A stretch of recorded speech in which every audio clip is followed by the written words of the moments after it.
6 things you should consider before starting your cosplay. Number 1, temperature. In the before times, I used to wear most of my costumes at conventions, so if you didn't want to put yourself through a special kind of torture, you would wear your thick, heavy, warm costumes at winter conventions like Katsucon, which used to take place in Washington in February, or you wear your lighter things during the summer conventions so that you're not freezing in the cold temperatures. Know your body. Mine hates air conditioning, so even wearing light costumes in the summer can be a little bit of a problem for me. Also, bring what you need if you're going to buck the trend and wear a cold costume in the winter and a warm costume in the summer. Hydrate, bring blankets, whatever you need to survive. I wore this in July once. It wasn't fun. Number 2, transport. If you mainly go to local events, this might not be an issue for you, but if you travel for conventions, transporting your costume from your house to the event is something you need to consider while you're building the costume. How much luggage do you have? Will it fit in that luggage? Do you need special kind of luggage, like a ski bag?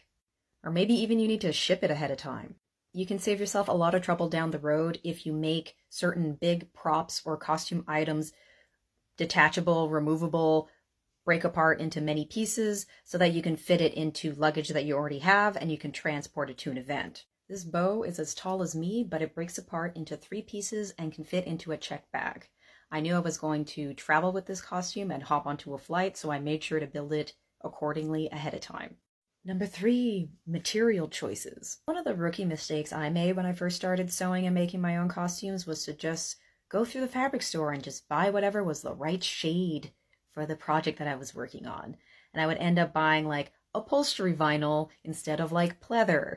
You can imagine how that went. Carefully study the source material that your costume is from so you can figure out the attributes of the fabric or the costume. Here's some of the attributes I look for in fabric.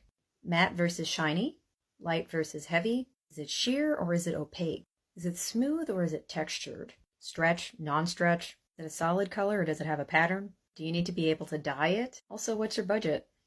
So all those things are running through my head as I'm trying to narrow down which type of fabric I want to pick for a costume. Gets easier with time and swatches are your friend.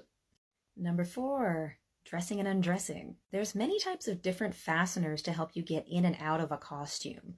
You know, zippers, hook and eyes, buttons, they all lay differently on your body and can give your garment a different structure. So you have to be mindful of which one you choose for your project. And they might also require a different set of skills for installing them. You know, a regular zipper versus an invisible zipper, or, you know, doing buttonholes. And for some big builds, you might need to make sure you have a friend or a partner there to make sure you can get in and out of your costume. Your choice of fastener also can affect the amount of time it takes for you to get in and out of your costume. A row of 20 buttons might look aesthetically nice, but you gotta make sure you got the 20 minutes to put it on so you can get to your shoot in time. Part 5, comfort and assistance. We all know that cosplay can be very uncomfortable.